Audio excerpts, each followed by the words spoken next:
Glória a Deus pela sua vida. Eu estou feliz demais de estar aqui. E hoje de manhã eu disse que quando os pastores me pediram para ministrar no dia de hoje, eu não lembrei que era dia de ceia. Mas o Senhor me deu uma palavra, e toda ceia é uma palavra de instrução. E Deus me deu uma palavra de instrução mesmo sem saber ou lembrar que seria domingo de ceia.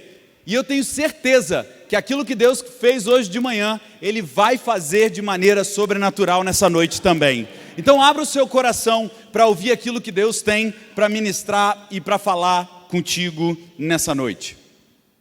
Eu quero começar dizendo para você o seguinte: muitos de nós, na virada do ano de 2019 para 2020, se não todos, muitos de nós fizemos planos. Quem fez planos para 2020?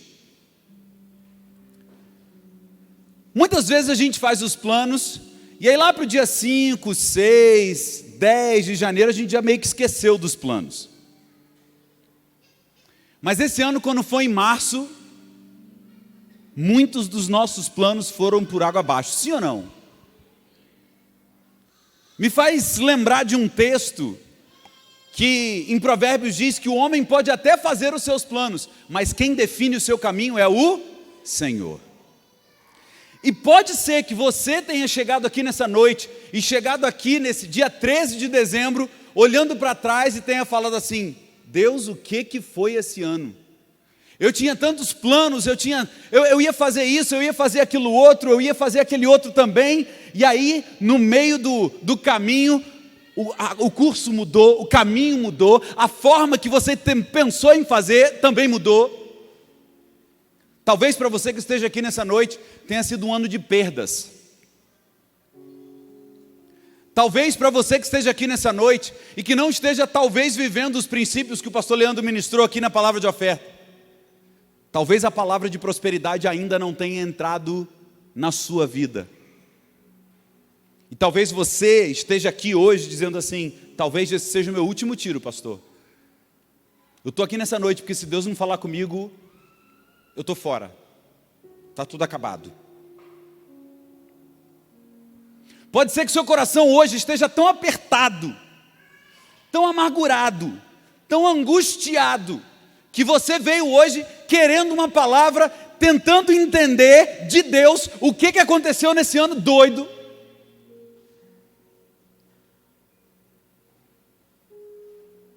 E pode ser que nesse seu último tiro, se Deus não falar com você hoje, talvez até coisas ruins você esteja planejando em fazer, mas ainda bem que os nossos planos é Deus que faz os caminhos, amém, querido?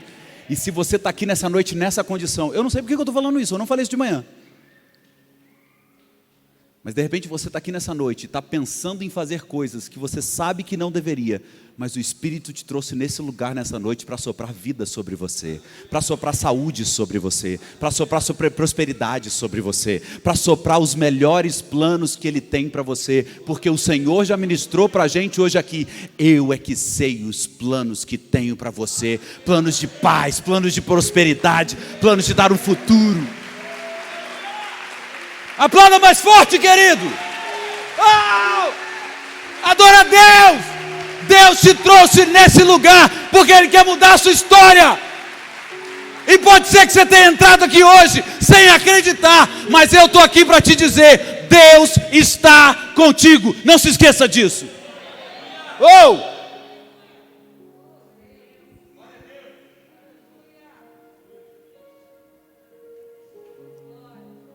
Queridos, a minha sensação corpórea de quando o Espírito se faz presente é um arrepio na minha espinha que vai até as minhas pernas. E você não tem noção de como que eu estou todo arrepiado nesse lugar nessa noite. A presença de Deus está nesse lugar, querido. Se você não crê nisso, Senhor, em nome de Jesus, eu não sei porque que o Senhor está fazendo isso no começo dessa mensagem, mas em nome de Jesus, eu agora quero pedir para que o Teu Espírito se faça muito presente no ouvido, na mente, no coração, nos olhos. Senhor, se mostra de uma maneira que o Senhor ainda não se mostrou. Deus, tem gente aqui que precisa do Senhor nesse lugar. Tem gente aqui que está precisando ver o Senhor nesse lugar. Então se mostra presente, Espírito Santo de Deus. Se faz presente, Espírito Santo de Deus. Oh, sopra a vida nesse lugar, Pai. Me usa, Senhor. Me usa apesar de mim. Mas faz aquilo que o Senhor quer fazer. Oh,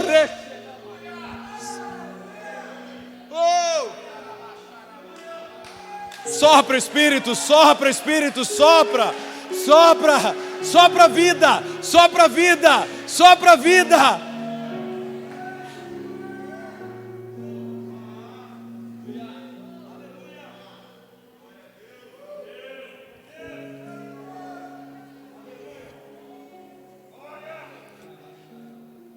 Esse culto é teu, Deus. Espírito Santo de Deus, esse culto é teu. Nós somos teus.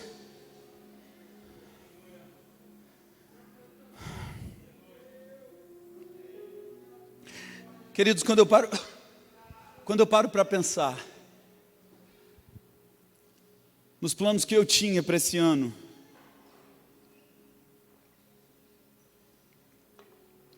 e quando eu paro para pensar as perdas que muita gente teve, perda de parente, de emprego, gente que talvez esteja fiel vindo a todos os cultos, mas ainda não aconteceu aquilo que estava esperando acontecer. Deus começou a ministrar no meu coração uma palavra que pudesse trazer um ânimo para você, ainda nesses dias que nos restam em 2020, querido. A Bíblia diz que um dia, para Deus é como 1000 anos. Deus ainda tem 18.000 anos para mudar a sua história ainda esse ano, querido. Você está entendendo isso? Não acabou ainda. Não acabou. Você vai entender no final do culto. Ainda não acabou. E eu comecei a pedir a Deus uma palavra. E eu falei: Senhor, o que eu posso ministrar no domingo para o teu povo? E Deus me fez uma pergunta: Elton, você sabe qual é o segredo da vida? Você sabe qual é o segredo de andar comigo? Você sabe qual é o segredo de viver uma vida próspera, de viver uma vida abundante, de viver a vida que eu prometi para você?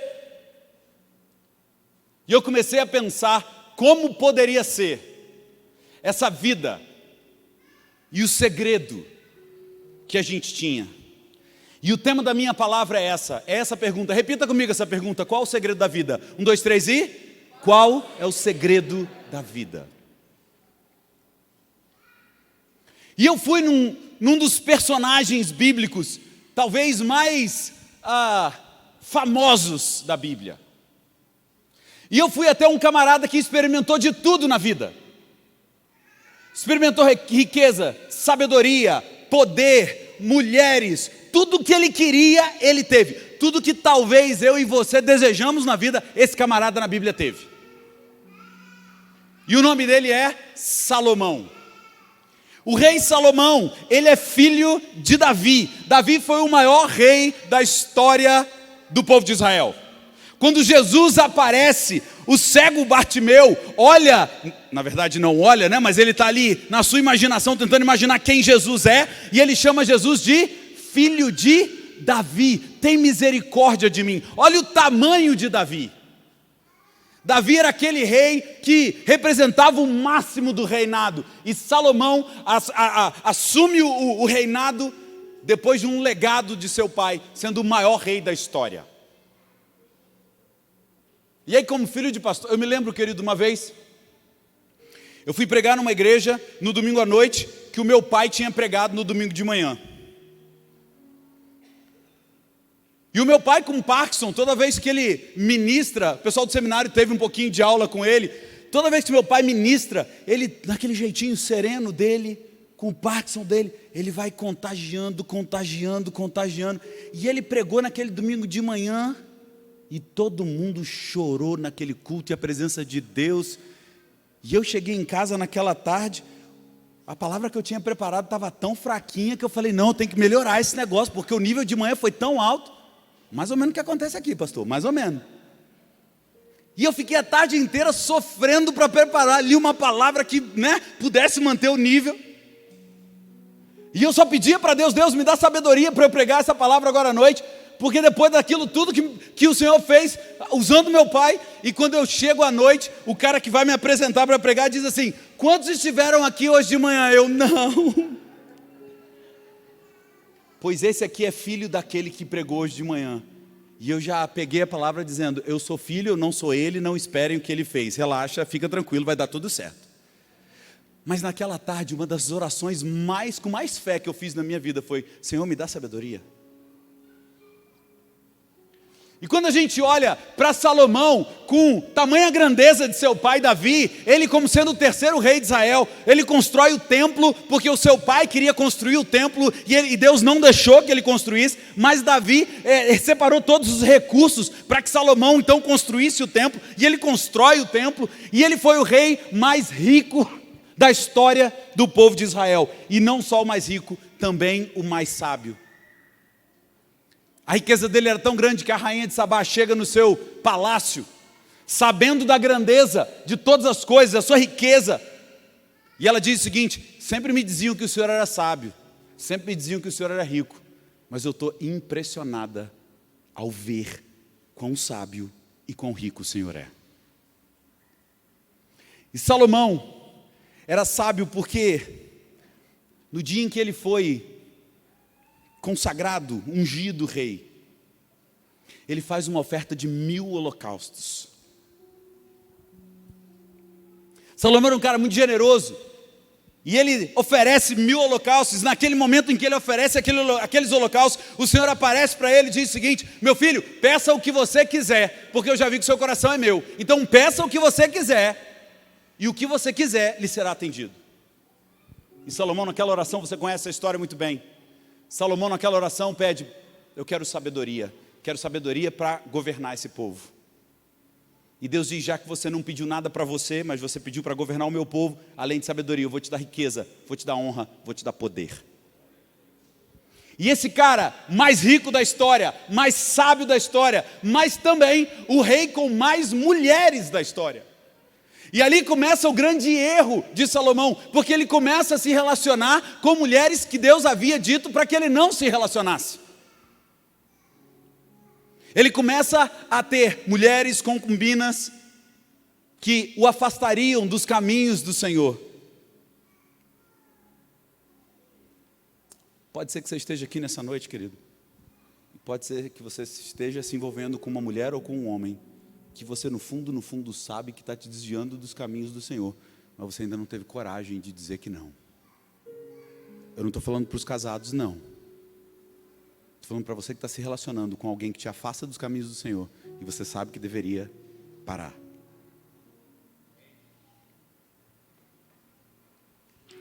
Salomão domina absolutamente com o seu reinado. O nome Salomão vem da mesma raiz de Jerusalém, vem da mesma raiz de paz. E Salomão então reina com absoluta paz, dominando todo o território e tudo aquilo que ele havia para governar. E ele é o autor de Provérbios, embora tenha outros autores no meio do caminho. E Eclesiastes não se sabe muito bem se foi ele ou não, mas a história diz que foi ele. A tradição admite que tenha sido ele a ser o rei. E eu queria exatamente no livro de Eclesiastes ler com você a perspectiva que Salomão tinha na época, daquilo que ele estava vivendo. Vamos lembrar comigo: Salomão era o homem mais rico do mundo, mais sábio do mundo. Salomão era o homem mais poderoso do mundo naquela época. Salomão tinha uma intimidade com Deus. Salomão tinha um monte de coisa. Salomão experimentou um monte de coisa que talvez eu e você queiramos, mas vamos dar uma olhada na perspectiva e na situação de mundo em que ele estava vivendo naquela época, só para você saber se era um pouquinho parecida com a nossa. Diz assim Eclesiastes 9, versículo 1: refleti nisso tudo e cheguei à conclusão de que os justos e os sábios e aquilo que eles fazem estão nas mãos de Deus. O que os espera, seja amor ou ódio, ninguém sabe. O que Salomão está dizendo aqui é o seguinte, querido: eu não sei o que vai acontecer no futuro. Ninguém sabe o que vai acontecer no futuro. Eu sei de uma coisa: Não importa se é justo, não importa se é sábio, não importa aquilo que eles fazem, aquilo já está nas mãos de Deus. Agora, o que espera o justo? O que espera o sábio? Isso eu não sei. Pode ser amor, pode ser ódio, mas na verdade eu não sei e você também não sabe. 2020 foi um ano que eu brinquei hoje de manhã falando para o pastor, eu acho que foi uma mistura de ano da maturidade com ano de superar limites, sim ou não? Acho que o superar limites deu uma transbordada para 2020. Eu achei que já tinha superado todos, mas esse ano eu tive que superar mais alguns. Estou torcendo para que a palavra do ano que vem seja assim, o ano da prosperidade, o ano da, sabe assim? Oh Deus, revela aí, papai. Porque de maturidade eu espero, se você não amadureceu ainda, você tem 18 dias para amadurecer, que eu não quero ficar no ano da maturidade, porque você não amadureceu não, hein? Não me prende nesse ano não. Salomão está com uma perspectiva de vida aqui, dizendo, olha, eu não sei o que vai acontecer no futuro, querido. Eu não sei o que vai acontecer no futuro, ninguém sabe o que vai acontecer no futuro. 2020 foi um ano de muitos desafios, e a gente não tem a menor ideia do que vai vir em 2021, sim ou não? Embora a gente espere que tudo fique melhor e dias melhores venham, e a gente sonha com isso, mas a perspectiva bíblica, se você ler direitinho, a gente vai ver que o bico do avião está só para baixo. Eu sou daqueles otimistas. Eu ainda espero que a Bíblia esteja um cadinho errada, pelo menos nessa parte. Porque eu quero viver dias melhores, eu quero viver dias bons, eu quero viver alguma coisa assim, mas eu não sei se isso vai acontecer. Salomão está dizendo isso. Agora vamos dar uma olhada no versículo 2. Olha o que ele diz no versículo 2. Todos partilham um destino comum. O justo e o ímpio, o bom e o mal, o puro e o impuro. O que oferece sacrifícios e o que não oferece. O que acontece com o homem bom, acontece com o pecador. O que acontece com quem faz juramento e que acontece com quem teme fazê-los. Vamos para o próximo, versículo 3. Esse é o mal que há em tudo que acontece debaixo do sol. O destino de todos é o mesmo. O coração dos homens, além do mais, está cheio de maldade e de loucura durante toda a vida. E por fim, eles se juntarão aos mortos. Salomão está tendo uma visão otimista ou pessimista do mundo? Fala para mim. Otimista ou pessimista? Se você acha que isso é otimista, eu não quero ouvir de você o que é pessimista. Salomão está com uma visão completamente pessimista do que estaria por vir. E eu ainda não vi matéria, não li nada sobre isso, mas já ouvi falar que tem um fungo que surgiu aí. Quem já ouviu sobre o fungo que já chegou por aí? Fungo. O negócio evolui, era vírus, agora é fungo, sabe Deus o que vai vir depois. Mas pastor, eu vim para cá para receber uma palavra de conforto, de alegria, e você está dando essa tragédia aí, dizendo que o negócio vai piorar? Calma, filho, eu estou indo para algum lugar e você precisa entender aonde eu quero chegar. A visão do nosso querido amigo rei Salomão é uma visão ruim, é uma visão pessimista, é uma visão de que as coisas não iriam melhorar. E aí ele diz no versículo 4, quem está entre os vivos tem esperança, até um cachorro vivo é melhor do que um leão morto. Eu sou um dos caras mais otimistas que você já deve ter conhecido na história. Eu sou um cara que sempre acha que tudo vai dar certo. Suzane, em uma época do nosso casamento, já estávamos aqui na igreja, Suzane ficou doente e ela ficou 30 dias sem andar. Só de raiva nós compramos uma bicicleta para ela. Porque eu sempre acredito que as coisas vão melhorar. Eu sempre acredito que as coisas vão ficar melhor. Eu sempre acredito que isso é fase. E toda fase tem começo, meio e fim. E se você está vivendo uma fase muito, muito, muito comprida, dá uma olhada no que está acontecendo, querido. Porque pode ser que a figueira já queira florescer, mas você está podando alguma coisa que não está deixando com que ela floresça.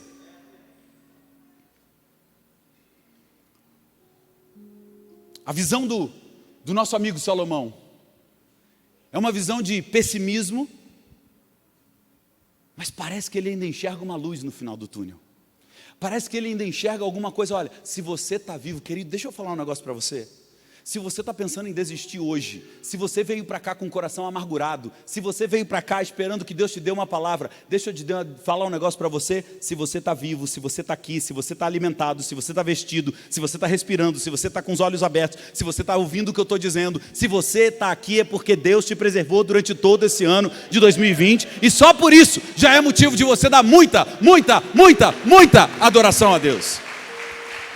Nós conhecemos pessoas que ficaram pelo caminho, e você está aqui. Você está aqui, querido. Há mais esperança para um vivo, porque é melhor um cachorro vivo do que um leão morto. E diz versículo 5: pois os vivos sabem que morrerão, mas os mortos nada sabem. Para eles não haverá mais recompensa, e já não se tem lembrança deles. E ele termina no versículo 6 dizendo o seguinte: para eles o amor, o ódio e a inveja há muito desapareceram.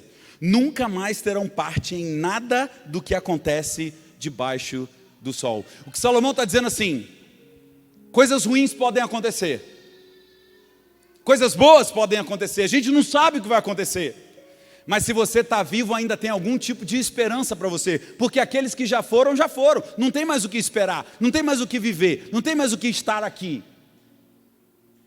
Mas para eu e você que estamos vivos, querido, eu quero revelar para você nessa noite alguns segredos que eu aprendo com Salomão e que Deus ministrou no meu coração e que eu deveria fazer na minha vida, e Deus falou: é essa palavra que eu quero que você leve para que a minha igreja, diz o Senhor, viva o que eu prometi para que eles vivessem.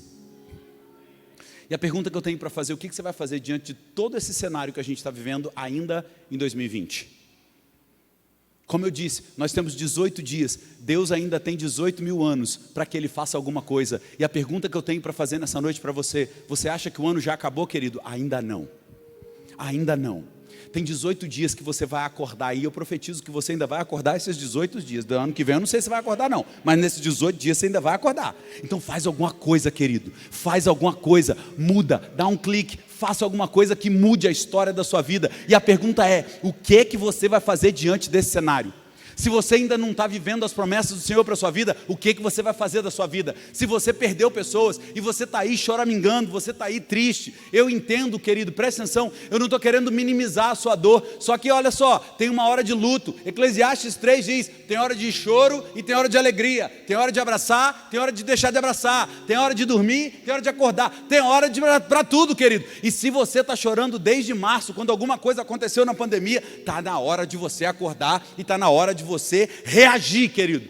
Deus te trouxe aqui nessa noite para te despertar, para te fazer reagir, para parar de ficar: ó vida, ó céus, ó azar, ninguém me ama, ninguém me quer, ninguém me ama, ninguém te quer. Não, Deus te ama, Deus te ama, essa igreja te ama, seu líder te ama, a sua célula te ama, essa igreja te ama. Eu sempre vou dizer isso: a igreja é o lugar onde a gente aprende coisas que a gente não aprendeu na nossa família. Você não aprendeu a ser marido? Aqui você vai aprender. Você não aprendeu a ser esposa? Aqui você vai aprender. Você não aprendeu a ser filho? Aqui você vai aprender. Você não aprendeu a adorar a Deus? Aqui você vai aprender. Você não aprendeu a honrar? Aqui você vai aprender. Você vai aprender, querido, é aqui. Deus cria essa instituição chamada igreja para ser uma continuação da nossa família. Quantos líderes são formados por conta da igreja e exercem cargos de liderança nas empresas, nas indústrias, nas escolas, porque a igreja os forjou, a igreja formou. É a igreja, querido. Você acha que eu estou aqui em cima de uma plataforma porque desde pequenininho, meu pai, meu avô sendo pastor, eu já subia, eu já tinha esse contato com o público. Então essa minha facilidade de comunicação em público foi forjada onde? Dentro da igreja. É assim que funciona.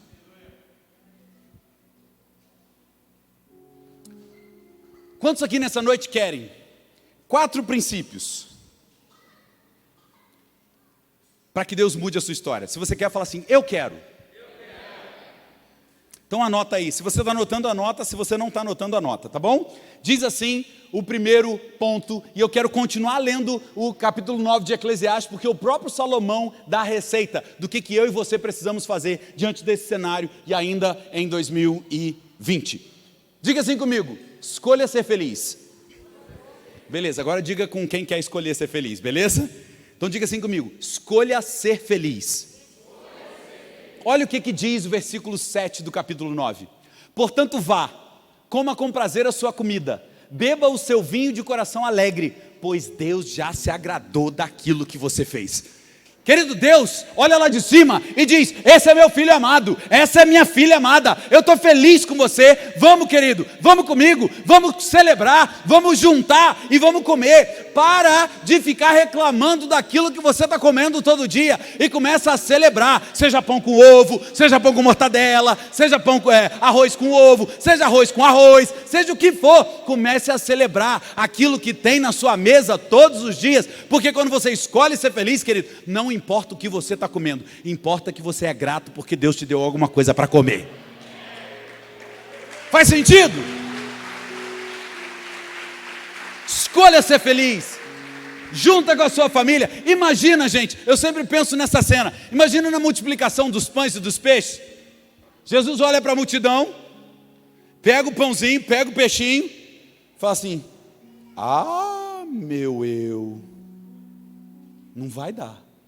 Você já imaginou se Jesus tivesse falado isso? Igual quando muitas vezes você fala quando pega o seu salário: ah, meu Deus, não vai dar para nada. Aí o que acontece no meio do mês? Sobra mês. Mentira ou verdade? Se está sobrando mês no seu orçamento, você deve estar gastando mal. 2, porque você deve estar queimando com a própria língua tudo que você planta e semeia aqui na igreja. Então para de falar. E se é R$200, querido, e se é R$100, levanta a mão para o céu e fala: Senhor, obrigado por essa semente que o Senhor tem me dado. É isso aqui que vai multiplicar na minha vida. Você tem que ser grato, você tem que ter o seu coração feliz, alegre. Junte, coma com prazer a sua comida, beba de coração alegre o vinho. O vinho representa a alegria, querido. E em nome de Jesus, eu quero declarar nessa noite que aqui não tem mais ninguém mimizento e de boquinha para baixo. Não, está na hora da gente começar a mudar a expressão da nossa face. E se você é um crente rabugento, ou se você é um não crente rabugento, em nome de Jesus, hoje você vai se tornar um crente, mas vai se tornar um crente feliz. Que é isso que Deus espera de mim e de você. Eu contei hoje de manhã a experiência quando eu fiz uma viagem de avião.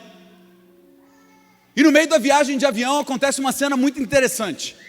A gente pega aquelas turbulências. Não sei se você já viu em filme ou já esteve num avião que teve uma turbulência muito forte. Ela é aquela turbulência que o assento sai debaixo de você. Você sente o negócio fazendo assim, ó. Parece que você está, sei lá, num balão de gás. Você sente literalmente que assim, a qualquer momento o avião vai cair. A senhorinha do meu lado garra na minha mão e fala: meu Jesus, agora a gente vai morrer. Eu virei para ela e falei assim: presta atenção, minha filha, deixa eu te falar um negócio. Até o Rio de Janeiro eu garanto que você vai ficar viva, porque amanhã Deus me deu uma palavra de que eu vou fazer uma outra viagem. Então até chegar no Rio de Janeiro você está segura. No aeroporto você se vira. Deus colocou um anjo do meu lado. Até o aeroporto você se liga. E a senhorinha apertava a minha mão, e apertava, e cada vez que aquele avião caía, minha mão, eu só sentia, gente, meus dedos fazendo assim, ó, entortando tudo, porque a velhinha apertando. Eu falei: moça, fica tranquila, até o Rio de Janeiro você está garantida. Fica em paz, não vai cair o avião.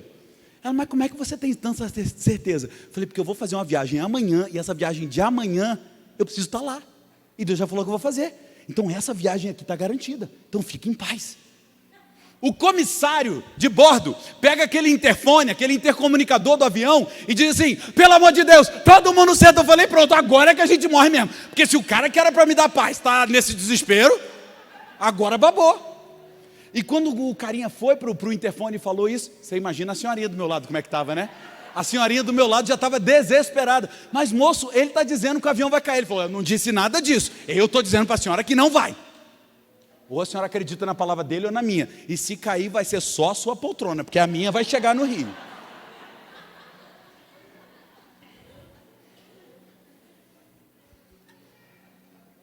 Queridos, eu estou contando essa história de maneira engraçada, mas foi um dos dias mais tensos, tá? Não por mim, mas é porque minha mão estava sendo espremida naquele lugar ali.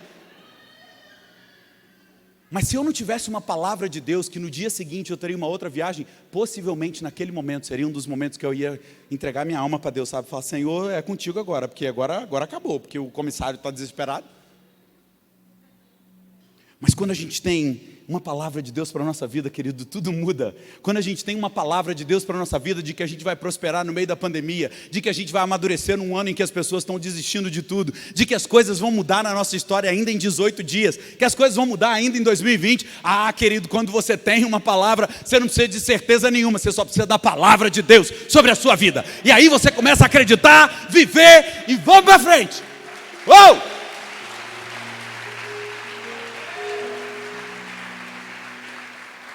Primeiro lugar, não importa o que está acontecendo. Médico te deu um diagnóstico, escolha ser feliz. Perdeu o emprego, escolha ser feliz. Casamento acabou, escolha ser feliz. Sabe por quê? Porque se você resolver ficar triste, nada vai mudar. Mas se você mudar a sua atmosfera, querido, se você pegar Jesus, colocar no seu coração e falar assim: contigo, Jesus, não importa o que aconteça. Gente, eu tinha a convicção de que minha cadeira ia chegar sozinha no aeroporto do Rio de Janeiro, sem um avião inteiro caindo. Vocês têm noção que loucura que é isso? Porque eu tinha absoluta certeza daquilo que Deus já tinha me falado. E se hoje você está recebendo uma palavra de Deus no seu coração, você não pode deixar Satanás roubar essa semente do seu coração, querido. E você precisa acreditar, tomar posse desse negócio e ir para cima. Primeira coisa, eu escolho ser. Então chega de gente rabugenta, beleza? Segundo lugar, vista-se com o melhor e tenha a unção do Espírito. Olha o que diz aqui no versículo 8 do capítulo 9. Esteja sempre vestido com roupas de festa e unja sempre a sua cabeça com óleo. Deixa eu falar um negócio para você. Eu acho que nesse período de quarentena, você deu uma viajada na roupa que você botava dentro de casa. Sim ou não? Você usava aquelas roupas, não é verdade? O cabelo ficava, não é verdade? Você ficou meio esquisito durante essa quarentena. Sim ou não? 3 admitiram que sim, o resto não. O resto tudo fez maquiagem. O resto tudo fez chapinha. Tá bom, tô crendo.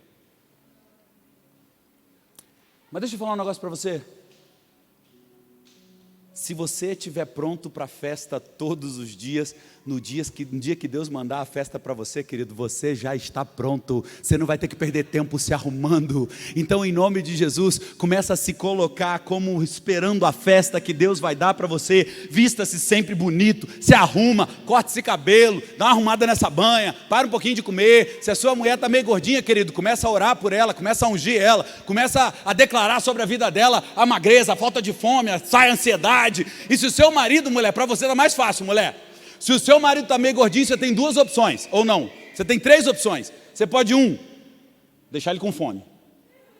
2, orar por ele. E 3, fazer uma comida que ele não gosta. Ele vai emagrecer, querida. Entende? Você tem que ser estratégica. Querido, pegando uma palavra do pastor de Hanukkah, a gente precisa se cuidar. Você precisa se cuidar, você precisa se vestir bonitinho, você precisa se vestir bonitinho, você precisa dar uma arrumada no shape, você precisa dar uma arrumada no cabelo, você precisa dar o dentista também tem família para cuidar, então dá um pulinho no dentista, sabe assim, se cuida. Porque onde há fedor não há amor, querido.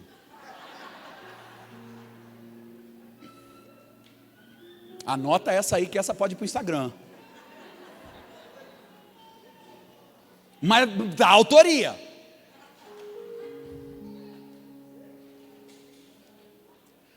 Além de você se vestir bonitinho e ficar bem com você mesmo, com seu cônjuge, com a sua família, o que a gente percebe é que uma outra coisa que Salomão fala: unja sempre a sua cabeça com óleo. O que representa o óleo, querido? Fala para mim. O Espírito Santo de Deus. Você quer que Deus mude a sua história ainda em 2020? Querido, não tem coisa melhor do que você fazer, do que você se agarrar com o Espírito Santo de Deus e ter esse óleo fluindo da sua cabeça para a barba, para as vestes, porque quando alguém olha você e vê você passando na rua, sabe, eu sou meio retardado, eu tenho coisas que eu oro para Deus assim, ó: Deus, quando as pessoas me virem andando na rua, que elas vejam o teu Espírito e não me vejam, que elas vejam na minha forma de andar, o Espírito Santo andando, e fiquem olhando e falam assim: o que é aquilo ali que está andando? E o teu Espírito começa a curar, começa a fazer um monte de coisa que eu nem preciso saber. Mas o que eu peço, o que eu sempre clamo a Deus, é que a minha presença leve comigo a presença do Espírito Santo. Então esteja sobre você, querido, sempre a unção do Espírito Santo de Deus, para que onde você chegar, transforme o ambiente, que você seja a luz e o sal que Jesus fala que a gente é, mas não porque você precisa se forçar a ser, mas só do fato de você ter tanta intimidade com Deus, que quando você chega num ambiente, você transforma aquele ambiente, que as pessoas virem para você e digam assim: você tem uma energia meio diferente. O nome dessa energia chama Jesus Cristo de Nazaré, querido. É o Espírito Santo que habita em mim, querido. Essa energia que habita em mim, essa luz, essa alegria que habita em mim. Porque se você é crente, você é rabugento, o cara vai falar assim: nossa, mas tem uma luz que vem de você que eu não estou conseguindo decifrar o que é. Mas se você é feliz, se você é alegre, se você chega, transforma o ambiente, se você tem o perfume de Cristo em você, as pessoas vão olhar para você e vão fazer assim, ó: o que aconteceu aqui? E essa é a pergunta que eu espero que as pessoas façam para mim. Quando eu estou dando as minhas aulas e alguém fala assim: você é sempre com essa energia assim? Eu falo: tem que ver quando eu estou pregando. Mas você também é pastor? Você não viu nada ainda, filho. Você tem que ver quando o Espírito Santo me toma. Tem um negócio em inglês chamado possessive case. Deixa eu dar um negócio para você aqui. Possessive case é quando você vai dar a possessão para alguém. Não é a possessão demoníaca não, tudo bem? É a possessão no sentido de posse, tá? Então é assim, mais ou menos assim, ó. Quando você fala em inglês, o carro do fulano é fulano's car. O nome do fulano é fulano's name. Beleza? Até aqui tudo bem? Olha como é que em inglês é fácil. Aí, beleza. Eu chego na aula e eu estou ensinando possessive case. E sabe o que eu ensino? Eu falo assim: quando a gente vai orar, sabe como é que a gente termina a nossa oração? A gente termina a oração falando essa frase aqui, ó. Eu escrevo no quadro assim, ó: in Jesus' name. E eu começo a fazer os alunos repetir: in Jesus' name, in Jesus' name, in Jesus' name, in Jesus' name. E eles acham que eles estão aprendendo o caso possessivo, querido. Mas eles estão declarando o nome de Jesus dentro daquela sala. Porque quanto mais declara, mais ele se faz presente. Começa a ter criatividade para usar aonde você está um lugar de proclamar a palavra de Deus. A unção do Espírito precisa estar sobre você, querido. Terceiro lugar, Salomão nos dá mais uma dica de um segredo da vida. Ele diz: desfrute com a mulher, desfrute a vida com a mulher a quem você ama, todos os dias dessa vida sem sentido. Ele continua aqui sendo muito pessimista, mas ainda assim ele dá uma dica: continue todos os dias dessa vida sem sentido que Deus dá a você debaixo do sol, todos os dias sem sentido, pois essa é a recompensa na vida pelo árduo trabalho debaixo do sol. Deixa eu falar uma coisa, primeiro para você que é solteiro. Pastor, eu estou aqui, eu não tenho marido nem mulher para amar, e esse negócio aí é só para casal. Deixa eu dizer um negócio para você: começa a se amar mais. Começa a se amar mais. Começa a se amar. Mas como assim, pastor? Isso não é egoísmo? Não para você que não se ama. Para você que não se ama e tem ouvido a voz de Satanás dizendo para você assim: é hora de acabar com a sua vida. Querido, em nome de Jesus, ame-se porque Jesus te amou primeiro. Ame-se porque Ele te amou sabendo que você um dia poderia rejeitá-lo. Se você se sente rejeitado, se você se sente rejeitada, em o nome de Jesus, ame-se porque Jesus te amou primeiro. Ele escolheu te amar, Ele morreu por você, Ele derramou 7 vezes o sangue por você, e tudo isso simplesmente porque Ele queria te dar um monte de coisa boa na vida. Então olha para você e se ame mais, curta a sua vida. Tem muita gente que está aqui nessa noite, que diz que ama mais ao outro, mas não consegue nem se amar. Então como é que você vai amar o outro se você não se ama? Então, em nome de Jesus, querido, comece a olhar para você e comece a aceitar como Deus te fez. Se você não gosta do seu cabelo, comece a orar pedindo para Deus mudar a história da sua vida, do seu coração. Ou então compra uma chapinha. Não deve ser tão caro. Resolve, não resolve? A mulherada já falando que resolve. Se tiver um pouquinho mais de dinheiro, pode fazer progressivo ou não mais? Pode ainda? Tem uns negócios que não pode usar, mas outro pode. Entendi. Faz progressiva. Querido, se você não gosta do seu corpo, você tem uma academia que você pode malhar. Se você não tem dinheiro para malhar, tem um negócio aqui que você pode correr todo dia. Você vai emagrecer. Para de comer e corre todo dia para você ver se você vai emagrecer. Comece se amando, querido, porque quando a gente se ama, a gente consegue amar o próximo, a gente consegue amar a Deus, a gente consegue fazer um monte de coisa legal. Então começa se amando. Se você está aqui nessa noite, você é casado, você precisa começar a entender que a mulher e o marido que Deus colocou para você, é para você viver para sempre com ele, mas não é para você viver para sempre uma vida amarrada, é para você viver uma vida feliz, é para você viver uma vida próspera, é para você viver uma vida cheia de alegria, cheia de curtição. Deus me deu essa loura linda. E meu irmão, todo dia a minha oração é: Deus, que eu ame mais essa mulher hoje do que ontem, e amanhã mais do que hoje, e depois de amanhã mais do que... Porque eu sei que no dia que eu parar de orar assim, sabe o que vai acontecer? Satanás vai tentar desviar o meu foco. Se você está aqui nessa noite, o seu amor acabou, em o nome de Jesus, vá para o seu quarto hoje à noite, bote o seu joelho no chão, e só levante de lá na hora que o seu amor tiver voltado dentro do seu coração. Porque Deus pode restaurar todas as coisas. Quando Deus diz para a gente amar o nosso inimigo, o que Ele está querendo dizer? Comece a agir com amor em favor do seu inimigo, porque quanto mais você age em favor daquele seu inimigo, mais o seu sentimento vai vir de amor por ele, e mais você vai querer que ele seja abençoado. Quando o amor acaba, é porque as pessoas simplesmente esquecem de regar o amor. O amor faz parte de um comportamento antes do sentimento. Pastor, o amor acontece nada, você se permitiu que ele acontecesse. Porque tinham outros bilhões de homens e mulheres no mundo que você não se permitiu ser amado e amar aquelas pessoas. Mas a pessoa com quem você está hoje, você se permitiu. E se você hoje está ao fio da navalha, querendo encerrar tudo, lembre-se do dia que você se apaixonou por essa pessoa.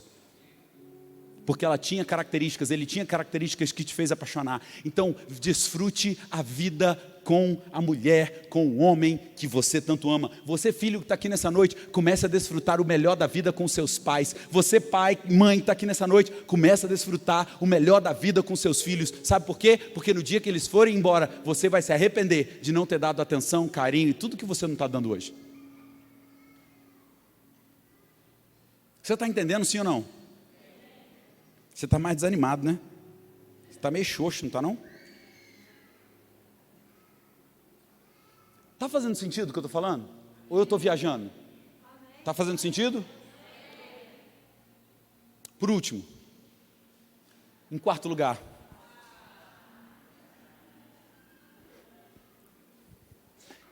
esse A já foi mais forte, não já? Ah, agora eu gostei. Agora era máscara. Tá certo.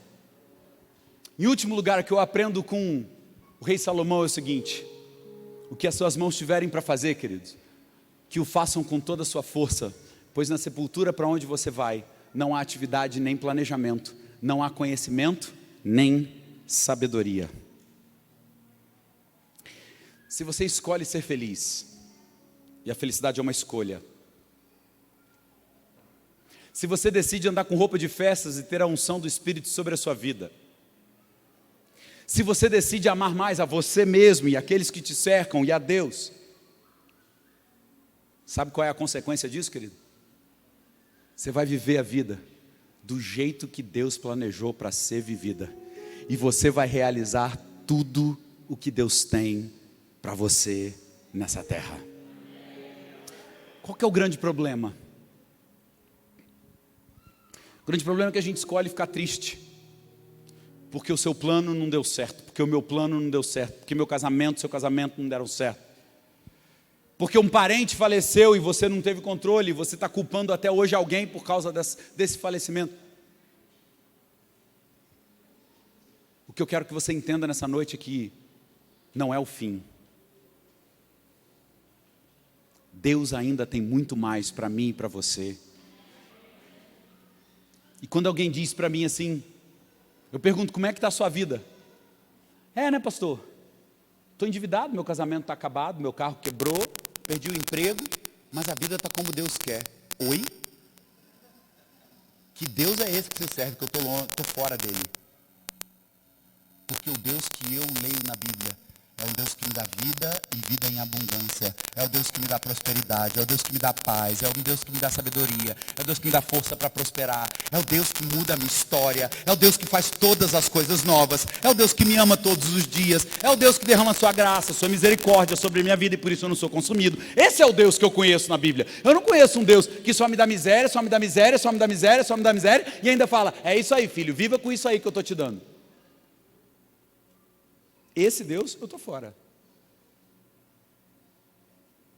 Mas Elton, e se Deus não curasse a Suzane na época que você falou que vocês compraram uma bicicleta? Cada vez que Suzane ficava doente, eu digo ficava porque ela está curada em nome de Jesus e eu creio nisso. Mas cada vez que ela ficava doente, ela dizia para mim assim, e se eu ficar de novo?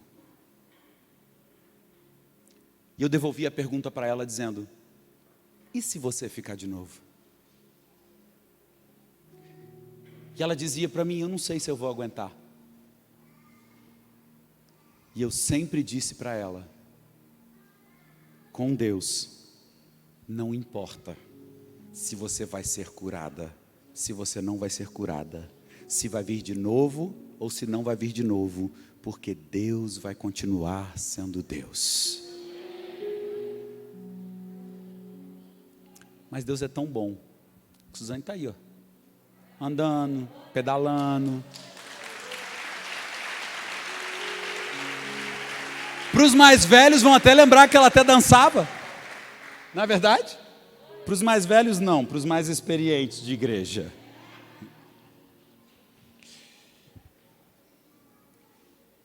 Querido, pegando as palavras de Salomão, eu quero dizer para você o seguinte. 2021 está aí. Faltam 18 dias. Passamos pelo ano da maturidade, você está aqui.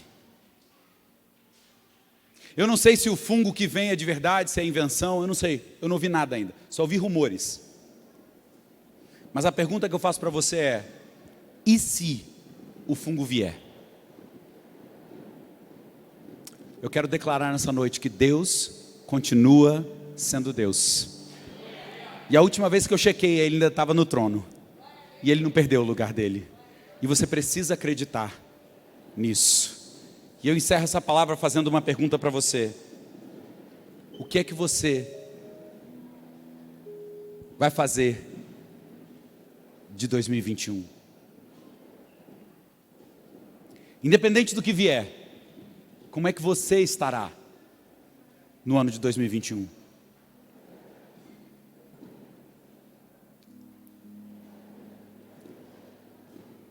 Eu quero que você pense, eu quero que você reflita. Mas antes de tudo, eu quero que você escolha que independente do que acontecer, você vai continuar dizendo, Deus ainda é Deus. Eu ainda escolho te adorar, eu ainda escolho te amar, eu ainda escolho viver por você. Que Deus te abençoe, querido.